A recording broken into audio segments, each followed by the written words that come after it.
All right, folks, I want to talk to you about Manifest. That's right. The complete series DVD has dropped. There'll be a link in the description. You can get your copy via Amazon. But if you're into physical media, if you like this show, if you want to give it a shot, I totally get it.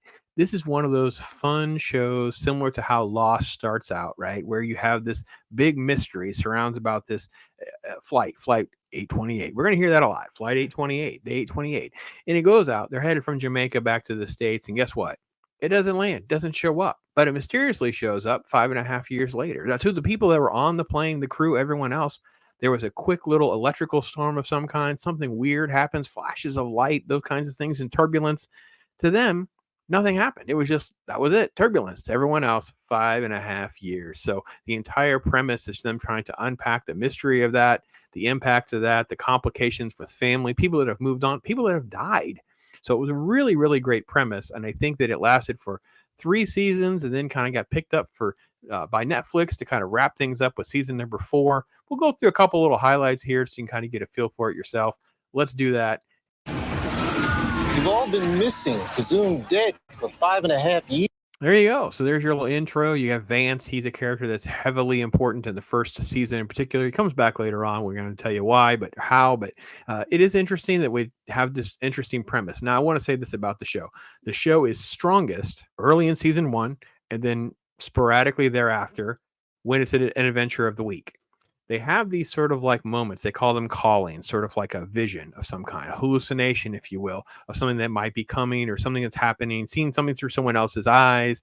Those adventures of the week moments is when the show is at its strongest.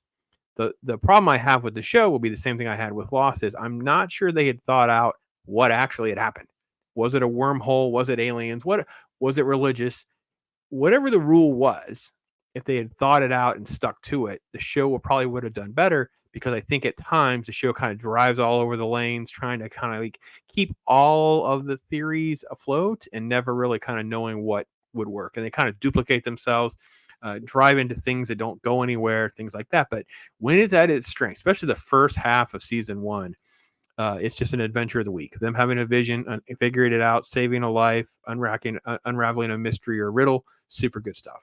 Oh, by the way, this is the Netflix commercial, the trailer recap for the series headed into season 4. I thought this was the best way to kind of digest a little bit about what's going on with this. So here's our main character, Josh Dallas, who you might know over from Once Upon a Time. He played Prince Charming.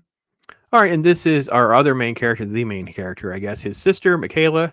They call her Mick. She's a police officer. This was her then fiance who has since moved on, married her best friend. They're an on again, off again relationship. There's like another guy brought in named Zeke, kind of like creates a love triangle. And this little boy, Cal, he's kind of the key to everything kind of thing. Like he has an ability and a recognition of the powers and different things that are happening way ahead of all the other characters. They're trying to protect him because he's so young. The public responds with hysterics once they figure out people are behaving differently. Some people think that they are like these religious angels, or like they call themselves the believers. There's other people that think they're evil and they're monsters. They're called the Xers. So you have sort of like all of these different sort of foils that are kind of in play. And then of course you also get government conspiracy. So they just have different villains that kind of show up. Government is involved. They have human experimentation at one point. I did like the fact that they bring in this person here. Holly Taylor. She's popular from playing Paige on The Americans. She plays this character that they find and rescue in season 3. So she comes along a little bit later. But in this trailer, you get a little bit of the dose of the different characters. They flash forward, they flash back, they flash sideways, those kinds of things. So it's a lot of very interesting elements that are kind of playing out there. Now, with all of that said, I hadn't watched Manifest. I'm now on season 3. I enjoy the adventure elements. I just don't think shows like this handle religion well. They don't know what their lane is, what they're going to do. Like the Buddhism part, I thought was great because they have a person they leads to a ceremony. So they kind of have this little thing. Okay, all that's fine. But there's all these other sort of things. They kind of like throw everything against the wall with a show like this is the problem, right? Is it religion, numerology? There's prophetic moments. Is it this? Is it that? I don't know. The love triangle stuff and some of that stuff got very tedious.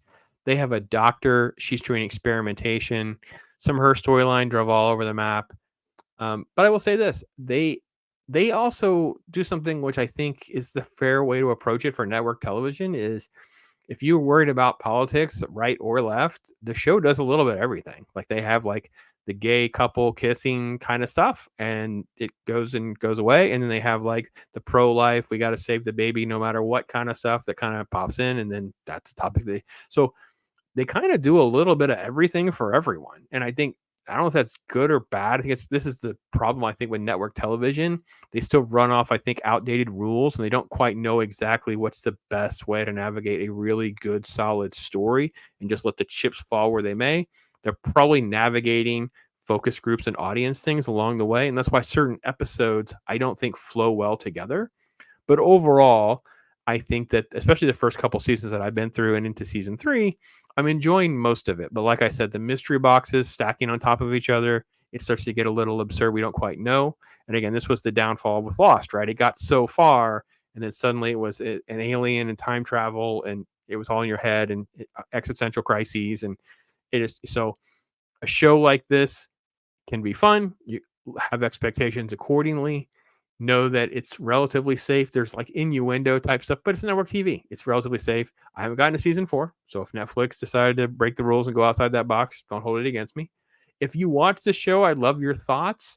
I couldn't believe we are doing a big physical media drop. Oh, super cool to see the big box show up, man. It's really nice to see that. Let me go over and read just their press release here because they had a couple great lines. I want to make sure I kind of give them a credit for. 3,720 minutes, TV 14. So yeah, how often do you get to see that, right? NBC content. Of course, the fourth and final season was over on Netflix. And then there's a lot of credit to the fan passion response, the passionate fan response and the viewers that are out there. So Robert Zemeckis was one of the people listed in the credentials of producers. That was always super cool to me. I just love the idea that we could have something unexplained and just kind of have fun discussing that and then do an adventure of the week, just growing to care about characters. And they do that really pretty well. So that's my take on Manifest. Get a copy. I'll put a link in the description. You can get a copy. Give it a run for yourself. Let me know what you think. Take care, everybody. I'm Bobs.